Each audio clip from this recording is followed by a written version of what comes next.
Good Monday morning. It is trade deadline week.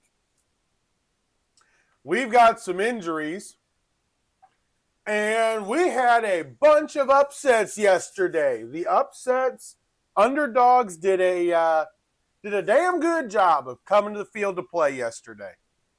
And I'll tell you what, that was big. Man, was it big.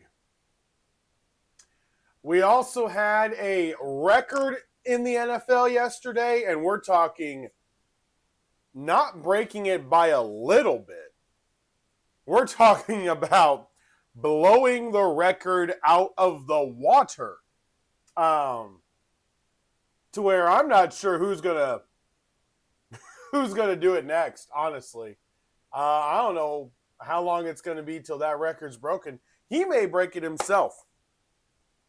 But plenty to talk about today. What a weekend. What a weekend. Let's start with this. Let's start with a wild and fitting end to the World Series. The Dodgers showed resilience Saturday. And in a game where the starting pitching gave up a good amount of runs. I mean, Shohei Ohtani gave up 3 runs. Just the reality. The Blue Jays just kept letting up a run here, a run here, a run here. Then the 9th inning came and they let up the tying run. Then the 11th inning came and they let up the 5th run. And in the biggest game, their stars did just fine. I know there's a lot of Blue Jay fans that are upset about the call to bunt with nobody out and a runner on second. Okay. I have no issues with that call whatsoever. You potentially have 3 outs left of your season. You trust your team in a game. You've already played 18 innings before, and you trust your team to understand what is needed. So he is legitimately saying, let's get him over. Let's get him over to third.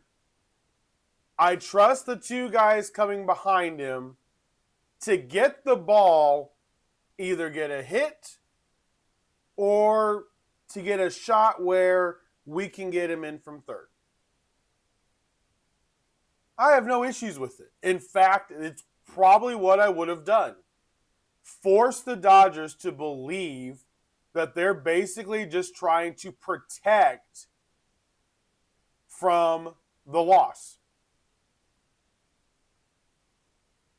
That's exactly what I would have done. So I have no issues with it. And this World Series was exciting. It was fun to watch. There was drama. There was heart. There was emotion. It was everything that you need a World Series to be. And for as much as I do not like it, that there are teams that can just buy their way. That can just buy their way into stuff. I don't like the Dodgers for that reason.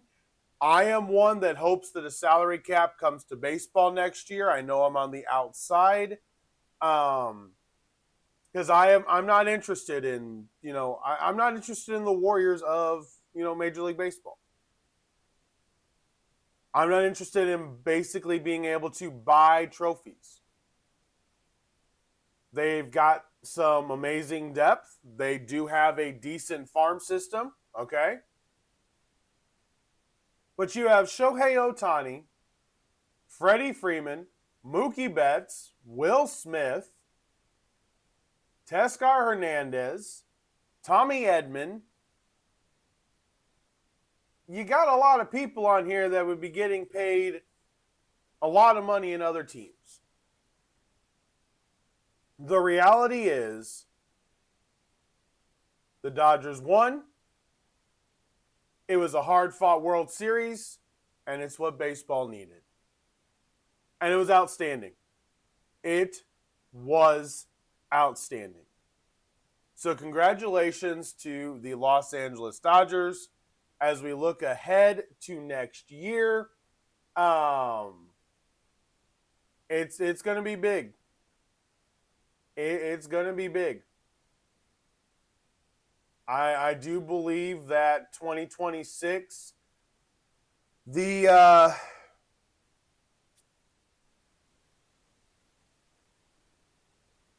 stigma of the new agreement is going to be hanging over the entire next year. I don't know how active this offseason will be. I do know that right now we do have positions that have been filled as far as the managerial positions are concerned.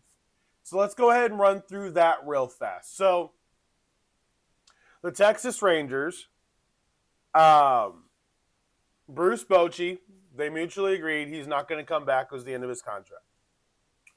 Skip Shoemaker, the longtime second baseman / outfielder, is going to take over for the Texas Rangers. For the Los Angeles Angels, they fired Ron Washington. Well, they didn't really fire him. He was on medical leave, and the interim is not going to be brought back. Ron's not going to be brought back for health reasons. So they gave Kurt Suzuki a 1-year deal. I don't know about this 1-year deal.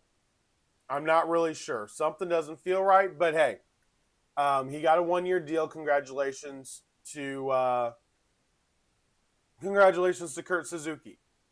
The San Francisco Giants, Bob Melvin. He was let go after 2 seasons with the Giants, and I didn't think the Giants did bad. I thought it was an up and down year, and it was a weird year in baseball. But, I mean, the Braves fired their manager, so whatever. They turned to a college manager, Tony Vitello, and he is a lightning rod. An absolute lightning rod. So I'm excited to see how Tony Vitello works in the MLB. The Baltimore Orioles, Brandon Hyde was let go. Tony Mansolino is not going to be brought back. Craig Albernaz was brought in to be the manager for the Baltimore Orioles. The Minnesota Twins let go of Rocco Baldelli. They're going to bring in Derek Shelton. Now, this makes no sense. The Twins went 527 and 505, and he won his division 3 times with Baldelli. And they're going to bring in Shelton, who was the manager of the Pirates. Okay. Not really trusting the Twins on this, but I guess we're going to find out.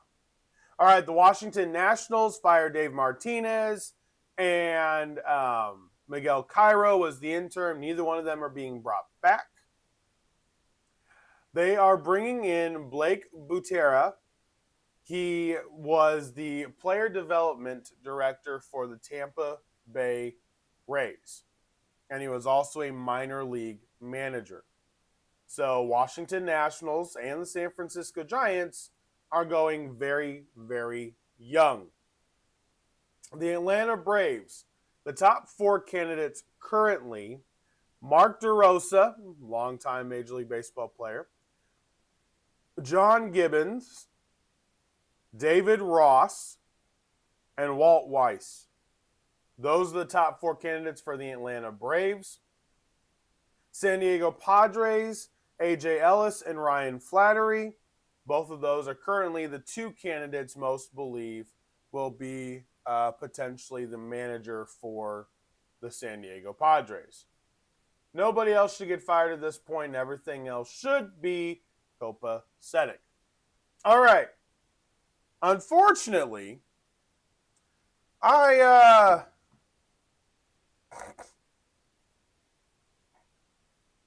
can once again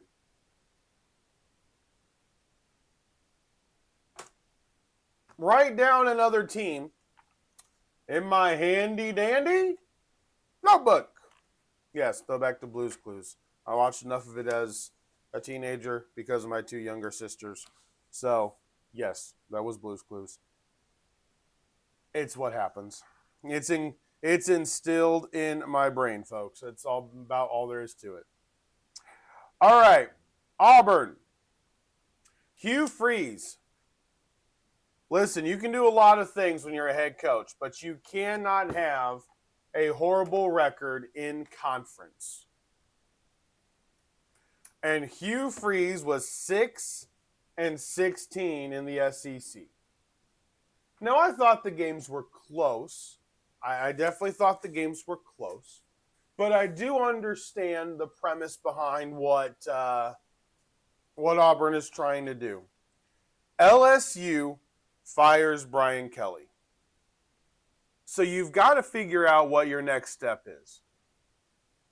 I do love the rankings this week. This week, and FYI, we do have the first rankings, the first college football playoff rankings will come out tomorrow night. That's where we're going to see who is who and what is what. And to be fair, those rankings are going to give us a picture of exactly what the committee sees and what they're going to go off of. So let's run down the top 10 teams in the college football according to the AP, and we'll obviously do this again hopefully on Wednesday after the college football rankings come out. Ohio State got 54 of the first place votes at 8-0. Indiana got 11 at 9-0.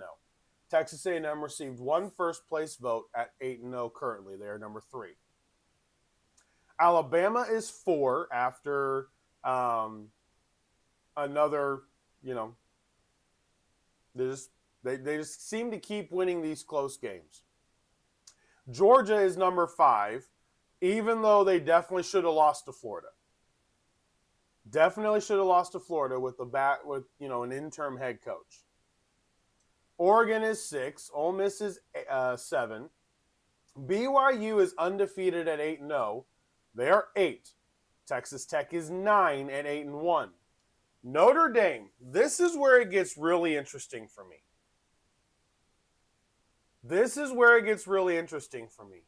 Because the first 2 games are going to be the only thing that helps Notre Dame's schedule. The USC game currently looks okay.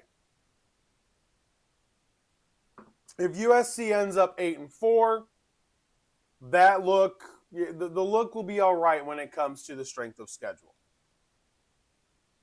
But Notre Dame is sitting at 10, 6-2. They have losses to Miami and Texas A&M. Now, last week, everybody was saying Miami's a top 10 team. Texas is number 3 in the country. Miami lost again. Miami is now a 6-2 team. They dropped 8 spots. Sitting right outside the top 10 is Oklahoma at 7-2 and Virginia at 8-1. The new team to the rankings this week finally is the Washington Huskies. They are 6-2 and ranked number 24 in the country. So what do we have on tap this weekend? Well, Northwestern is at USC on Friday night, And Tulane is at Memphis on Friday night. Both of them can be trap games. USC is home. It's California. I don't feel like there's that big of an issue. But Saturday is huge. Huge. Indiana, by Vegas's terms, is not getting the same respect as Ohio State. Ohio State was a 20.5-point favorite over Penn State. Granted, it was at home.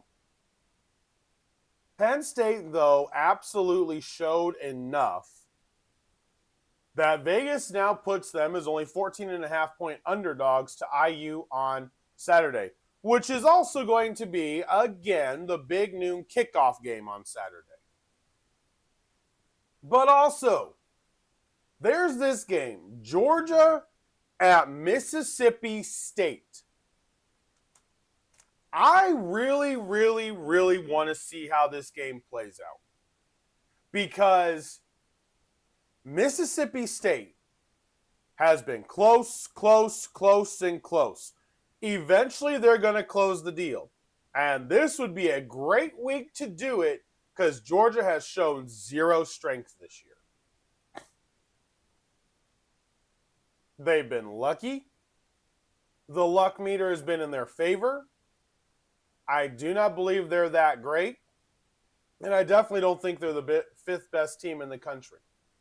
In fact, I think both teams in this next game, the game of the year potentially for the Big 12, besides the Big 12 championship game, BYU and Texas Tech, is on Saturday in Lubbock.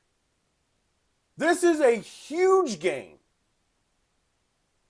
BYU is undefeated, 5-0 in the Big 12. Tech is 5-1 in the Big 12. This is, if Tech can beat BYU, this is that game. This is that game. BYU can solidify with this win a top 5 ranking. They will deserve a top 5 ranking. The same with Texas Tech. I don't think Georgia is as good as BYU and Tech when they're at their best. I don't see the same athletes on Georgia.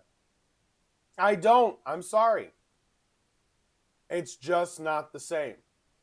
Another big game we have is Texas A&M at Missouri. Now, Missouri's quarterback is out. They should be the underdogs. In fact, if their season basically falls apart at this point, I'm not going to really jump on them. I'm just not. It's you lose your star quarterback in college football. It's really hard. So Texas A&M should be able to go to Missouri. But watch for this game. It's on CBS this week. Number 6 Oregon at Iowa. Oregon is only a 5.5-point favorite, and I find that very, very, very interesting. Why? Because everybody knows you don't go to Kinnick Stadium and roll over Iowa. They had IU on the ropes, tied with 2 minutes left to go in that game. Iowa is tough. Oregon needs this win. But if Iowa gets this win, that is huge. FYI, Iowa's only lost one Big Ten game. They're 4-1. That one loss was to IU. Just saying. Later on at 7:30, we have LSU and Alabama. That game in Tuscaloosa. LSU has the players to compete with Alabama. I just don't know where the team is right now because of Brian Kelly getting fired. And then 7:30 on Saturday night, Notre Dame is hosting Navy. Notre Dame's a 25.5-point favorite. If Navy can run the ball, which, by the way, some teams have been able to do. So if Navy's able to run the ball, I fully believe that the game's going to be a lot closer than 25.5. It's probably going to end up being one of my Hawks locks. It really is. It really is. All right. So we got college football, we got Major League Baseball World Series. Baseball's done, so now we've only got basketball, hockey, and football. In hockey last night, the Tampa Bay Lightning beat the Utah Mammoth 4-2. The New York Islanders beat the Columbus Blue Jackets 3-2. Calgary Flames knocked off the Flyers 2-1. Ducks beat the Devils 4-1. And in a shootout, every night we've got at least one of these games. In a shootout, the Detroit Red Wings beat the San Jose Sharks 3-2. I'm really enjoying hockey. I really am enjoying hockey. It is. It's a lot of fun. I'm not going to lie. NBA, I'm not going to get a ton into it. So, still just kind of waiting. There are a lot of injuries. But I will say tonight on Peacock, you got the Timberwolves at the Brooklyn Nets. Not a great game to watch, but nonetheless. Then, actually, that is it. NBA TV has the Lakers and the Trailblazers. So your Peacock game tonight at 7 o'clock, Timberwolves and Nets. And the NBA TV game is the Lakers and the Blazers. All right, let's get to what we all want to talk about. Let's get to football. Let's get to the Football League. Yesterday was my type of day. The underdog day. All right, so let's talk about some of the wild games real fast. I mean, we had some wild games yesterday. So let's talk about them for a second, okay? The Chicago Bears. Don't look now, they're 5-3. They are 5-3. They just beat the Bungles. Yes, I called them the Bungles again. How do you just what was that type of tackle? The Bears don't have a kicker that you're going to trust in any situation. And you're going to just try to shoulder hit a tight end? Take his legs out, for gosh sakes. But Colston Loveland catches the ball, runs downfield, 54-yard receiving touchdown to win the game 47-42. 47-42. 89 points were scored in this game. Defense was completely optional. Joe Flacco threw for 470 yards. Kyle Monangai ran for 176 yards. It was ridiculous. But this was a huge, huge win for Chicago. Do not underestimate the win that this was for Chicago. Now, don't look now. Because of another team, the Minnesota Vikings, knocking off the Detroit Lions in Detroit. Detroit couldn't run the ball. I don't know what happened.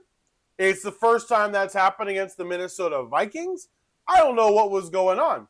But the Detroit Lions lose to the Minnesota Vikings 27-24. And don't look now, but the Bears and the Lions have the same record.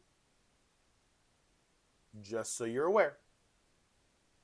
And the Vikings now are only one game back. And if that wasn't enough, the Panthers, I predicted this. I put the bet in yesterday. I said the Panthers would beat the Packers. I don't like the Packers in big spots. I don't like how the Packers are playing. The offense isn't running the football. They aren't a good team right now. They need to make a move offensively. And on top of it, I know we normally go over injuries tomorrow. Kraft has an ACL injury. He is probably out for the year. That's a huge blow to a team like the Packers. Musgrave is decent.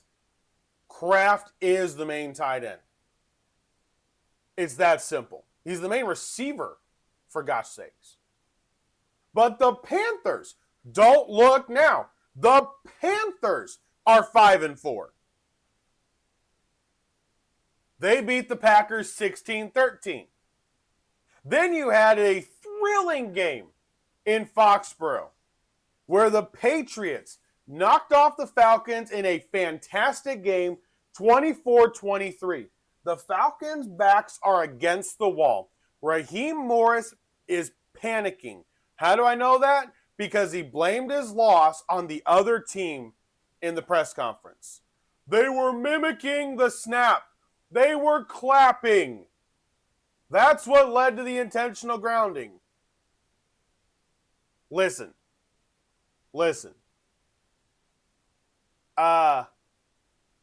You lost. Again, Jalen Walker had a game. My gosh, you hit on your picks. James Pierce, Jalen Walker, you hit on the picks. But again, Bijan Robinson was nothing. Drake London had 9 catches, 118 yards, and 3 touchdowns. The offense wasn't horrible, but you didn't run the ball again. And Drake May with Josh McDaniels looks so good. So good. Is outstanding. And they beat the Falcons 24-23. The Falcons actually are in danger right now because the Panthers are 5-4. They are 3-5, and they got to play the Colts in Germany this week. Listen, Falcons, your season is this week. If you don't beat the Colts, you are in trouble. And it's that simple. All right. Another upset game, or another close game. Wasn't it? A point and a half you can't call an upset. But this game proved to me one thing. The Broncos beat the Texans 18-15. And I do want to point this game out because it proved to me one very simple thing. That defense for the Texans is no joke. It's no joke. And between the two kickers, Fairburn missed 1 kick, Lutz missed a kick as well. So everything was even across the board. But CJ Stroud going out, that really, really hurt. It did. It really, really hurt.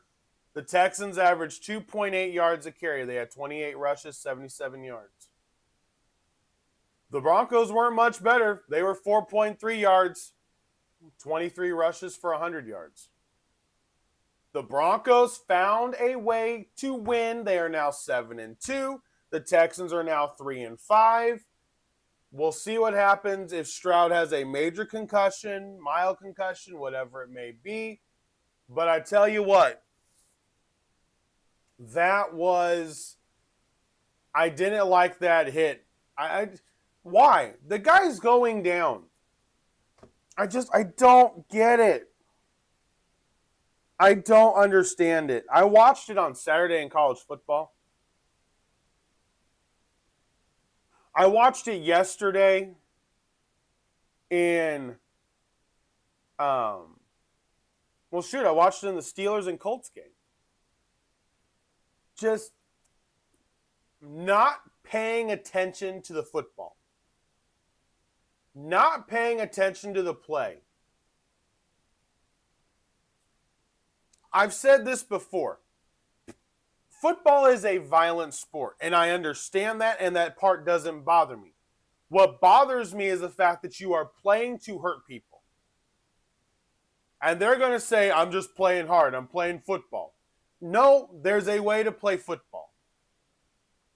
Do you realize how many times yesterday I watched guys that would get hit and the ball would be sitting way out here in their arm and the next guy would just go for the body?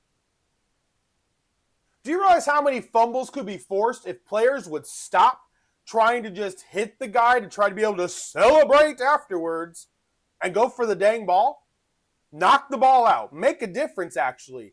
Because your big hit stopped him from a first down that play, and then you let up a touchdown on the next play. Big whoop. Celebrate for no reason because you're an idiot. Go for the ball. Play football.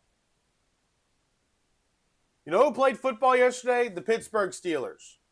You know who was going after the ball yesterday? The Pittsburgh Steelers. Interceptions, forced fumbles. Dude, the Steelers defense was on fire yesterday. And the Colts outdoors crumbled again. The secondary for the Pittsburgh Steelers is littered with injuries. Jones threw for 342 yards. But again, and I have said this all year,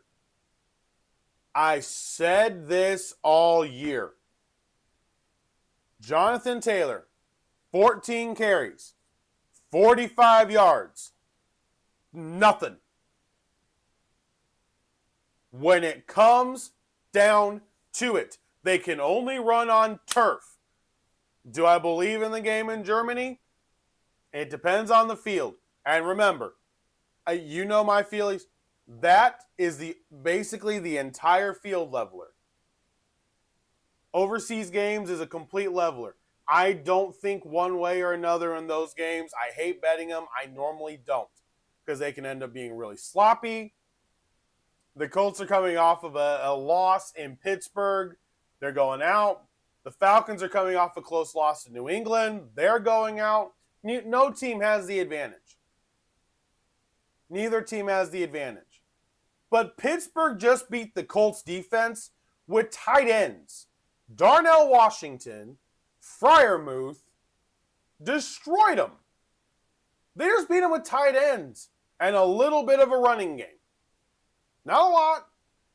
A lot of swing passes. Gainwell, Johnson. Dude, Caleb Johnson looked much better yesterday. If I am any team that needs a running back, I will trade for Caleb Johnson.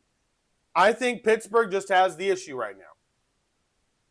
You put the kid back there returning kicks. This isn't college. Yeah, he made a mistake. So what? So what? Some guys aren't clear with what they want to do. You know what they are clear with now in Pittsburgh? Exactly how they want the returners to be able to return these footballs. And they got better. And you know who did that? Caleb Johnson. Because of the mistake he made, they were like, oh, hold it. Maybe we screwed up. Yeah, you did. Because some teams have this whole kickoff figured out and other teams don't. All right, another wild ending. The Jaguars beat the Raiders in overtime. I played 3 opponents this week in fantasy football that had Brock Bowers. I love and hate the guy. 12 catches, 127 yards, 3 touchdowns. My gosh.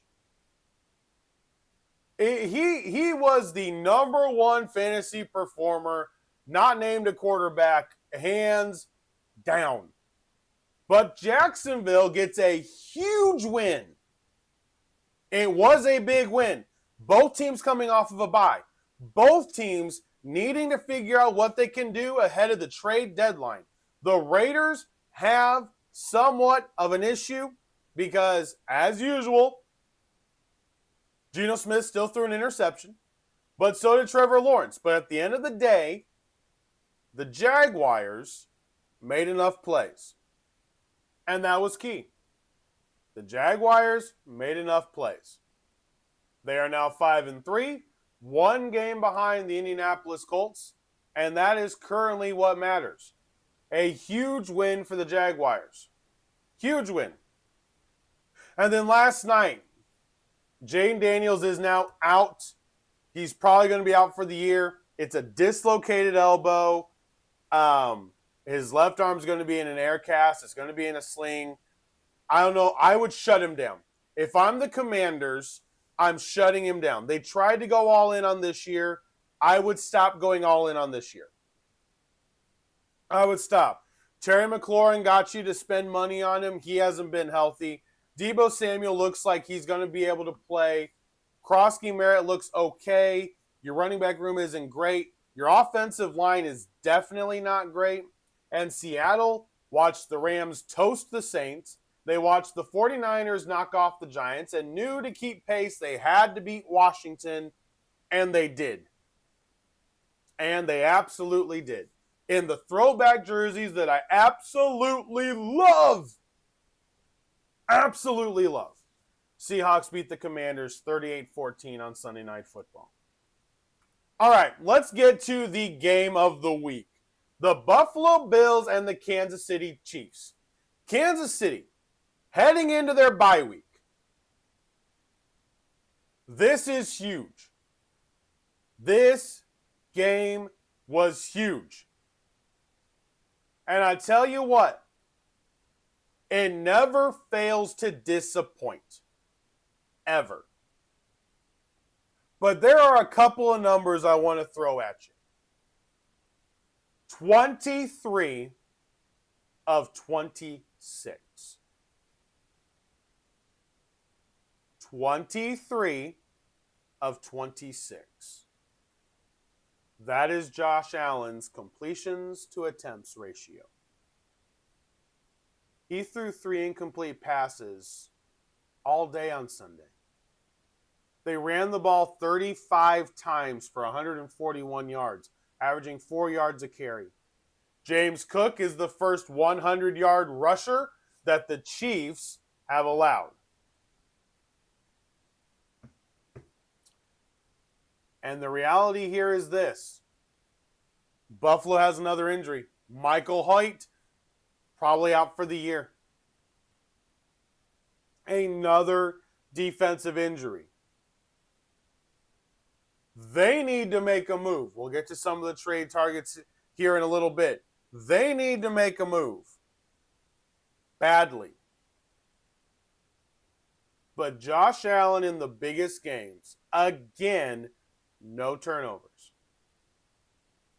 Again, playing poised. Again, not taking a risk. He took back-to-back sacks for a 5 and a 4-yard loss. He didn't force anything. He trusted his team.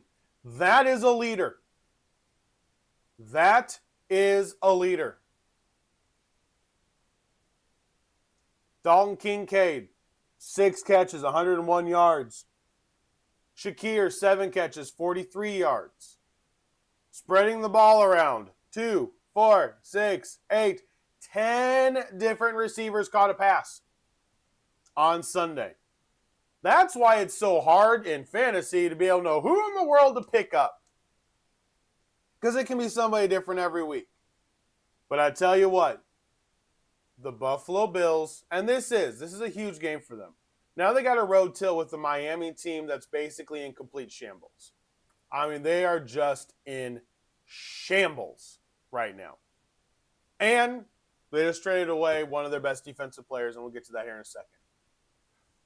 But let's look at the Chiefs for a second. On the road, beating up on lackluster teams. You know, the Commanders aren't the team of last year. I think we can be honest about that. You beat up on the Raiders. All right. Patrick Mahomes was 15 of 34. 15 of 34. 250 yards. He was sacked 3 times as well with an interception. They didn't run the ball bad. They had 20 rushes for 79 yards, averaging 4 yards a carry. It wasn't horrible. It wasn't horrible. Receiving wise, Rice had 80 yards, Brown had 73, Kelsey had 66. It wasn't bad, but Worthy had 3 receptions on 7 targets. And that's really where the difference is. It really was. I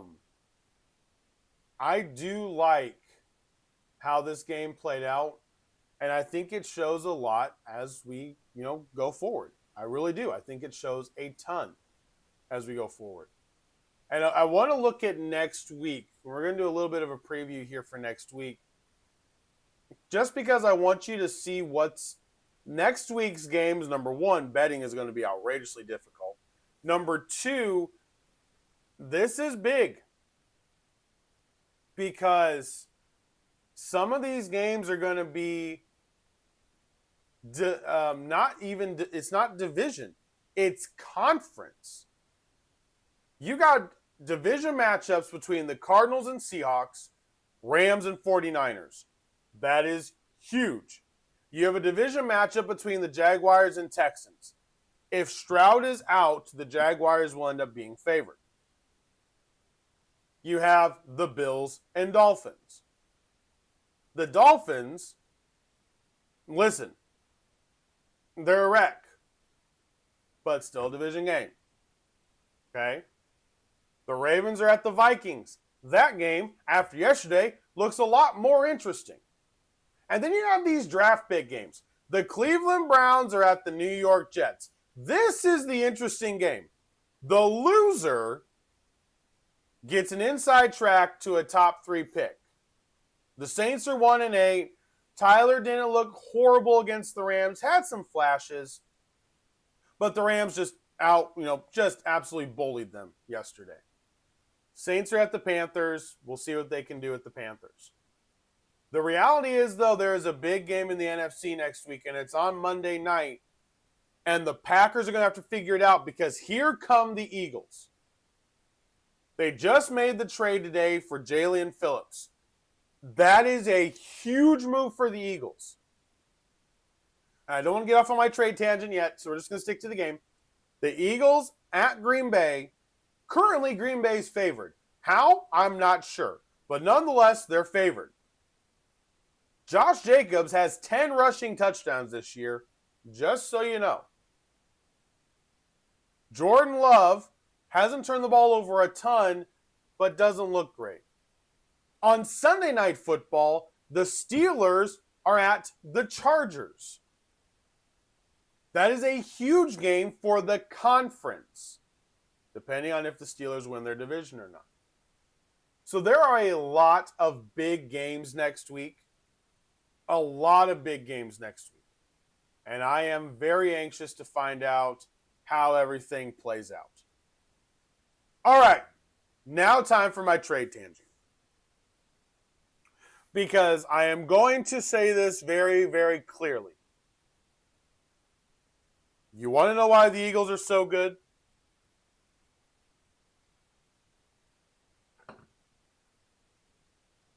This is why. The Miami Dolphins have sent Jalen Phillips to the Eagles in exchange for a 2026, next year, 3rd round pick. I have told Big J multiple times. I have said it. Some of these guys, you're only going to need to send a 3rd round pick. You know what else they did, though? They also traded for Jair Alexander with the Ravens. The Ravens get a 2026 6th round pick, and the Eagles get a 2027 7th round pick and Jair Alexander. They're also the team that made the trade with the Jets for Michael Carter II earlier last week.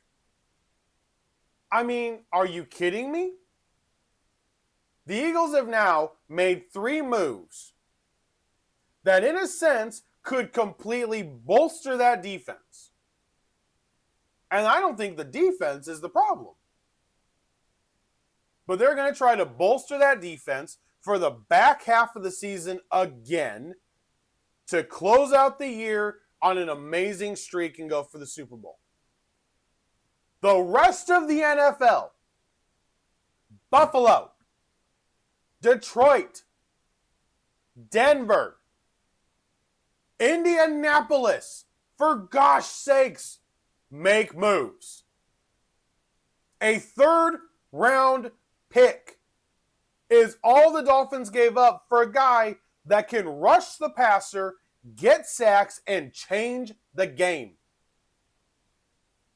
They only gave up basically a pick swap to get a corner that, because he's going to be under less pressure in their secondary, can be a decent corner that can just help kind of gel the secondary. Make moves.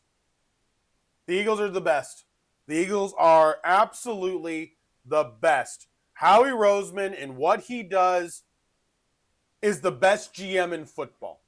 Whether or not the head coach or the coaches in that organization do what they need to do to get the Super Bowl and get the wins, that's not on him. He has made 3 trades in the last week that bolster a defense that is not the problem, but he's making it the strongest part of the team without ruining the future of the organization. Get the guys. Bradley Chubb, go get him. Somebody go get Chubb. Somebody go get Fitzpatrick. Go get Aaron Brewer off the offensive line. They're saying they won't trade Waddle. Throw a second or third round pick at him. We got teams that need receivers all over the place. All over the place. Let's look at the standings. This is going to be what's great. The standings, if the Jets were to beat the Browns on Sunday, the best part about how this could play out is the Dolphins-Jets game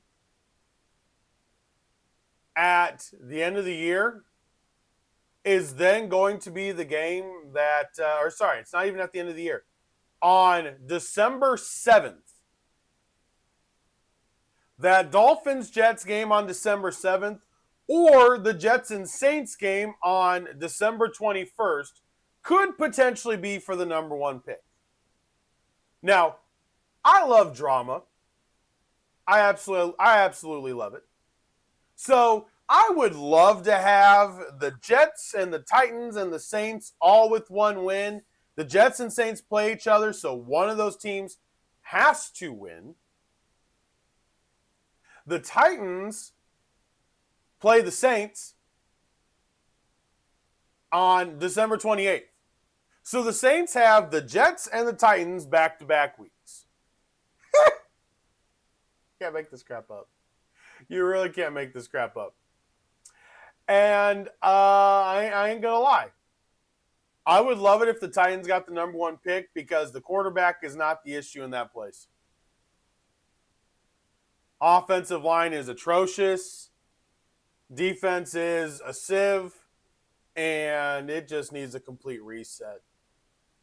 So, I love where the draft could be. But let's look at some of the 2-win teams.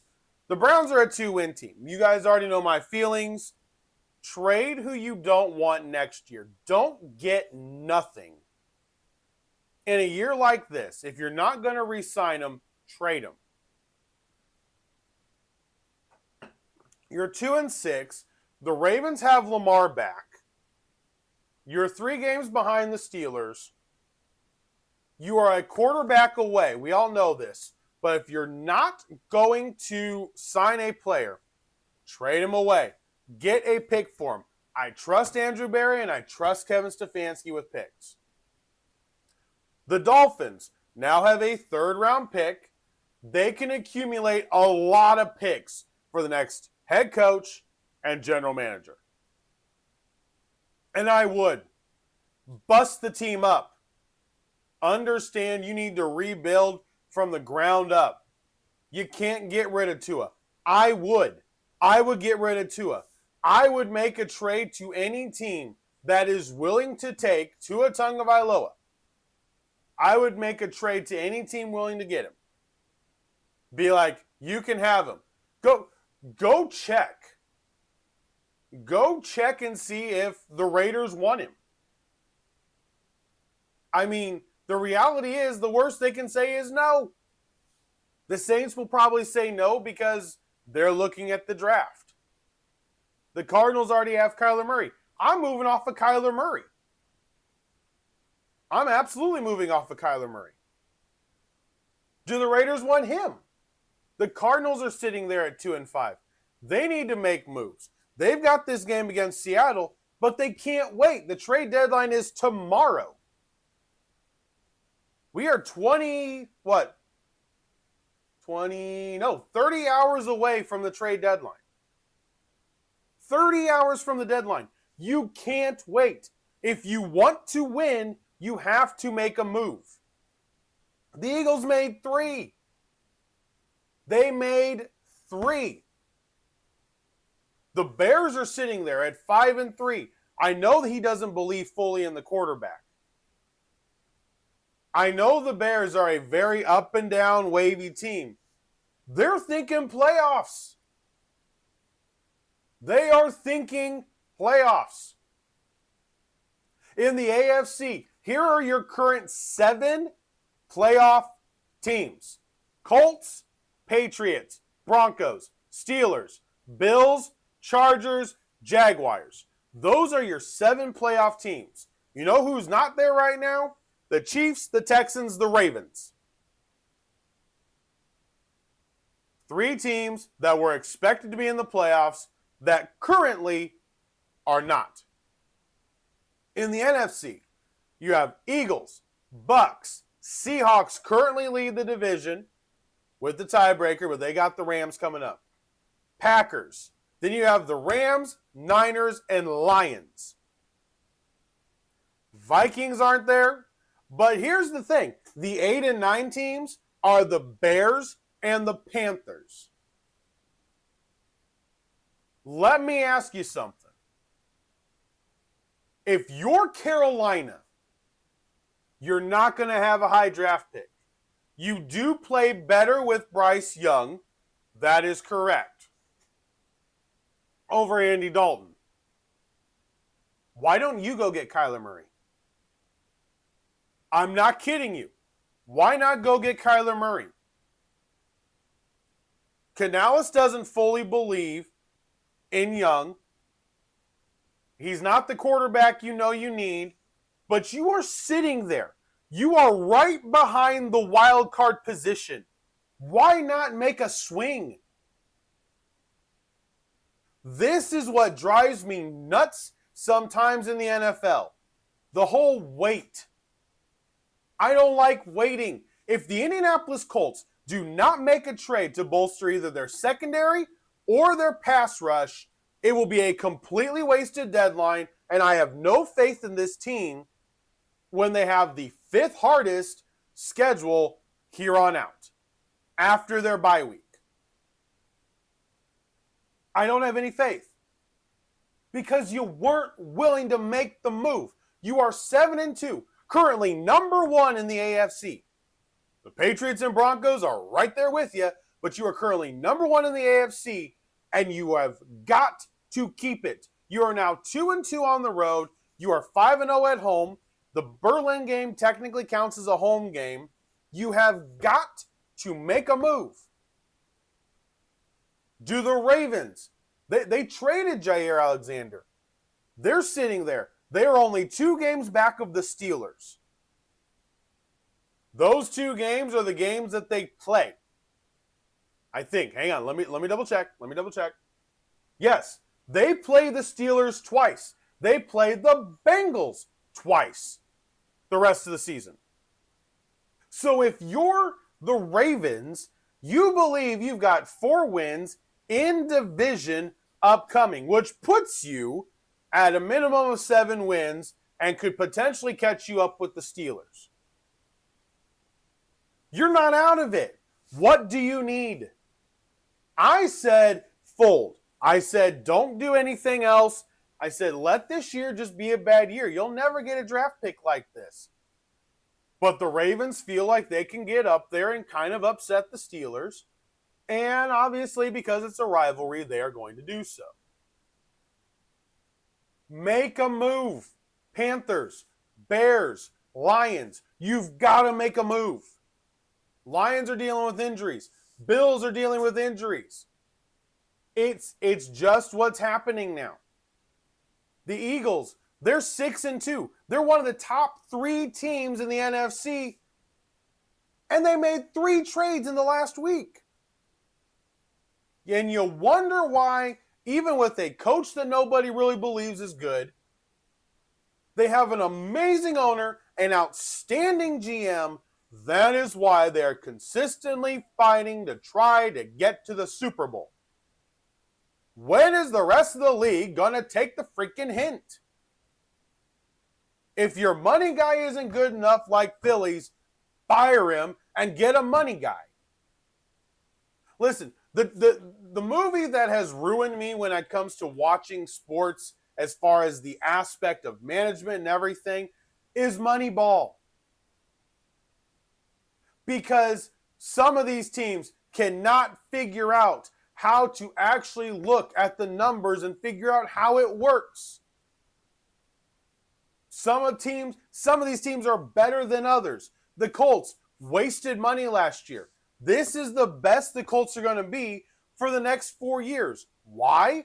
Because they spent so much money the last 2 years on contracts just trying to save the narrative while Anthony Richardson was their quarterback, that now if they're going to pay Daniel Jones, they have to lose at least 2 of those big contracts, and those are very highly productive players that they will lose. And this is where you're at. The trade deadline. Teams that don't make moves, I don't believe are going to be sitting in January in a position to be able to really win. I don't think Buffalo can win the Super Bowl without making a trade or 2. Whether that's 6th round, 5th round picks that they're trading out to get somebody, doesn't matter. I don't believe that a team that makes no moves at the deadline, none, is going to win the Super Bowl this year, because each team has a need that needs to be attempted to be filled. The Rams tried to fix their secondary. They got Roger McCreary. I think it was a great pickup. For that type of defense, I think it was a really good pickup. Simple, smooth, easy move. I really believe that. All right, it's 10 o'clock. Let's roll through the weekend like we do on every Monday, and let's get out of here. The Baltimore Ravens opened up the NFL week, thumping the Miami Dolphins 28-6. Lamar Jackson returned, looked pretty good. Derrick Henry also was able to run all over him, and the defense for the Ravens the last 2 games has looked much better. The New England Patriots knocked off the Falcons in a thrilling matchup in Foxborough. The Atlanta Falcon offense came alive. Jalen Walker had 2 sacks for their defense, but it wasn't enough. Bijan Robinson, again, another week where he was basically a non-effect on the offense, and it's hurting. You can tell it hurts. They lose 24-23 to New England. The Chargers beat the Titans 27-20. The Titans played really, really tough. It was one of my Hawks locks for the week. 9.5-point underdogs. I said they wouldn't be that big. Got that right. Tennessee loses 27-20. They do seem to look, they keep fighting, and they deserve the credit for fighting, absolutely. The Bears and Bengals decided that no defense was needed to be played in their game in Cincinnati yesterday. The Chicago Bears win 47-42 off of a final drive for the Bears. Colston Loveland, 54-yard touchdown reception, when Cincinnati decided that trying to hit him with the shoulder was going to be all that was needed to bring him down. The Pittsburgh Steelers defense came alive with 6 takeaways yesterday. It was a shellacking. The score doesn't say it. Pittsburgh played everything kind of easy. Didn't take a lot of risks as they had the Colts basically reeling. And that's how you get a W over a team that's definitely better than you. Pittsburgh wins 27-20. Colts outside looked bad. First game, actually outdoors, it looked awful. Not really sure what the future holds for a team that looks that bad outside, but we'll have to see after the bye week. The 49ers came in and beat the Giants 34-24. I was impressed. The Giants defense did not come to play. The Giants are a team I can't figure out what to do because they still scored 24 points on offense. The offense doesn't look horrible. Singletary seemed to be back in the starting role over Tracy, which was odd because Tracy's faster, Singletary's bigger. I'm not really sure how that dynamic's going to work, but the 49ers get a big road win, 34-24. The Broncos got a big win as well. CJ Stroud went out with an injury, concussion, didn't like the hit, concussion. The Texan defense, DeMeco Ryans is one of the best defensive coaches in the NFL. He is top 2 in my book. The way that Texans defense plays, you don't want to play in Houston. Do not expect to be able to score points there. Broncos scored 18 points, and that's without C.J. Stroud for the second half. 18-15 was the final, last-second field goal to win the game. The Minnesota Vikings knew their season was on the line, and I want to give J.J. McCarthy credit. He played a heck of a game yesterday, a game that was needed, and the defense supported him. 27-24 win over Detroit. Big win. The running game for Detroit was absolute garbage. It was basically non-existent whatsoever, and that's what you end up getting. The Panthers beat the Packers 16-13 in Lambeau Field. Huge win for the Panthers. They are trying to compete for a playoff spot, and those are the types of wins it takes to be able to do so. I really liked that game. I love the game plan. They played small ball. They played hard. Rico Dowdle, 2 rushing touchdowns, and the team looks good. Jacksonville wins in overtime over the Raiders after the Raiders, because it was the final play of overtime, went for 2 to win the game, and Jacksonville stopped them. I'm not going to comment on a coach going for 2. There it is. Going for 2 instead of going for the tie. I'm not going to comment on that. Anybody that's mad about that, go fly a kite. Jacksonville got the victory, 30-29. The Rams just drilled the Saints yesterday. It was fully controlled by the Rams. Rams just kind of had a get-right game. Everybody was eating. Nakua, Adams, Williams, Stafford, defense looked good, 34-10. The big matchup of the week, the Buffalo Bills beat the Chiefs 28-21, and that was because Matt Prater missed a field goal to give the Chiefs a chance for a Hail Mary drive. Fell short, 28-21, Buffalo. Listen, Allen and Mahomes are 5-5. I know it's regular season, postseason.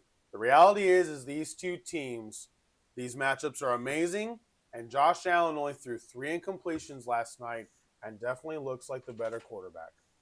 And the Seattle Seahawks crushed the Commanders. The Commanders not only get crushed by the Seahawks, but have a crushing loss in Jaden Daniels. He has a dislocated elbow, and we'll see how long that keeps him out. And that was week 9 thus far. And tonight we have the Cowboys and the Cardinals on Monday Night Football. Jacoby Brissett starting for Arizona, and the offense looks better with him running it. So if I'm a team, I think Kyler may be healthier than they're putting on. I'm saying go get Kyler. If you're the Raiders, if you're the Panthers, why not? Go get Kyler. Let's see what you can do. All right, guys, we're off. I want to go over this one more time as we close out.